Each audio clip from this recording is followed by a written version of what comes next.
Chris, when we were talking about this, Chris said, make it 10 minutes. He said, if you go longer than 10 minutes, he finds that there are people in the congregation that fall asleep. And I can tell you, when I'm standing here, it's very obvious. I can look around and see everybody. So yeah, I'll try and keep it to 10 minutes. But this is really special. We've done this a couple of times with All Souls, and it's always a very special event whenever we connect together. And it's lovely this morning because it's always a really special gathering. This is All Souls is a special place. This is a really special gathering, and it's just wonderful to see some people here that are with us. So Father Kieran from Clonard is here. Wendy's is here from the Focal Library Group. Gareth is here from the Anankara Group. Ed from Clonard, Ed is the chairman of the Northern Ireland Interfaith Forum.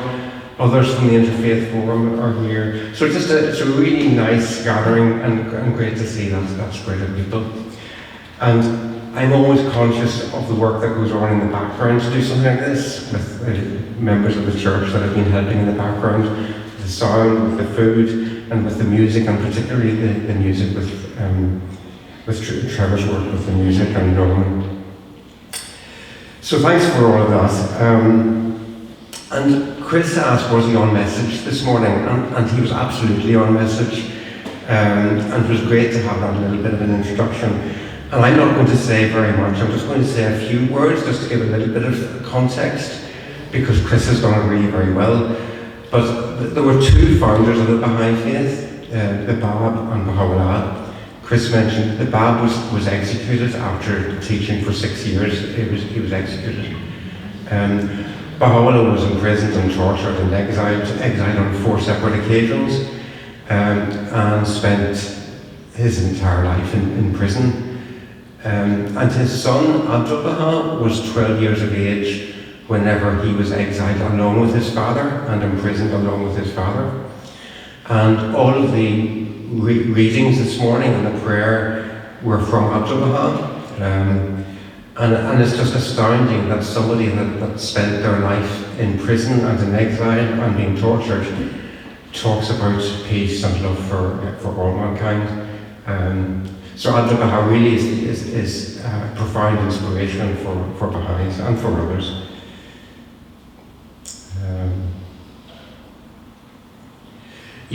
Chris mentioned that the Baha'i faith began in Persia in the 19th century, the early 19th century. And he mentioned the persecution, and that persecution continues. And indeed, whenever there were the protests recently in January, there were estimates of maybe 50,000 people were killed in 2 days on the 8th and 9th of January. And now individuals are being executed in consequence of just because they came out on the street to protest. And the Baha'is are being blamed for organising those protests. So it's a difficult time for the Baha'is that are in Iran at the moment.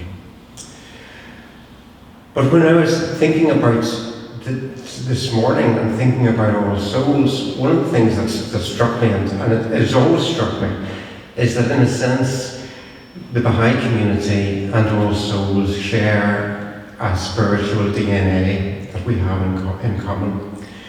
And it was only when I was doing some research about All Souls that I discovered that the history of All Souls really goes back to the 1820s, when Presbyterian Henry Montgomery broke away from the Synod of Ulster and seeking a path that wasn't narrow and inquisitorial. And it was at that time in Persia that the Baha'i faith was also emerging as a radical break from traditional prejudice and jurisprudence at that time. And it was challenging the Orthodox establishment with a vision that was liberal and inclusive. So the origins of the non-subscribing Presbyterian Church and the Baha'i faith were actually happening at a very similar time. And a core Baha'i principle is the independent investigation of truth, the belief that every individual must take responsibility for their own search for truth, free from historical dogma. And that, I think, mirrors and resonates with the heart of the All Souls tradition, the right for private judgment. And the third area that I think that we have in common is the focus on action and service. That's common in both traditions. Both of our traditions believe that faith is evidenced by deeds. And this, I think, is reflected in the All Souls website, which describes the congregation describes you, as being a welcoming community celebrating inclusivity and spiritual exploration. And certainly that has been my experience in connecting with All Souls of experiencing that. Abdu'l-Baha said, "A soul is known through his conduct, his manners, his words and his deeds. We must therefore strive with heart and soul to love and deal kindly with all who are on earth." And that sentiment of Abdu'l-Baha's, that we should love all on earth, is repeated through many, many Baha'i writings, and it's never, ever qualified. It's always unconditional. We should love all which are on earth. And thinking about action and service, it was the second passage that Keon read, where Abdu'l-Baha describes the disciples of Jesus, describes the way in which they sacrificed everything and suffered. Abdu'l-Baha said they suffered glorious martyrdom, but spread the gospel across the world. But the last line of that passage, he says, all men of action should do likewise. And it's that call to all of us. And Abdu'l-Baha never said, this message is for Baha'is. He never said that. All of his teaching was for humanity, for everybody. So whenever he said men of action should go and do likewise, he's telling Christians they should follow the example of Christ, and he's telling Baha'is they should follow the example of Baha'u'llah, and he's telling Hindus they should follow the example of Krishna, and Muslims they should follow the example of Muhammad. So there was never any sense of division in Abdu'l-Baha's teachings. Just wanted to finish with sort of a reference to this local neighbourhood, and in a sense, given that the Baha'i community and also will share so much in terms of our values and principles and our motivations, it's not a surprise that we find that there are individuals in this neighbourhood that are connected both to the Baha'i community and to All Souls, and it's lovely to see. And there's a particular example, I think, of the Iranian community, where there would be Iranian asylum seekers and refugees that have found sanctuary here, and also have found sanctuary in the Windsor Hub, just up the streets of the Lisbon Road. And it's wonderful to see, and lovely to see that some of those Iranian families are with us today, and those families, whether they're Iranian or from other nations, those families that have come to Northern Ireland have enriched Northern Ireland and brought so much, and we're deeply grateful to them for their contribution and the sacrifices that they've made on the journey to come here.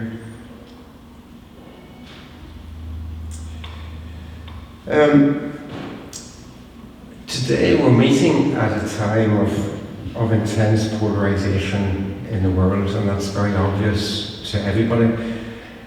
And in such a climate, simply coming together and sitting together is a radical act. The Baha'i writings challenge us that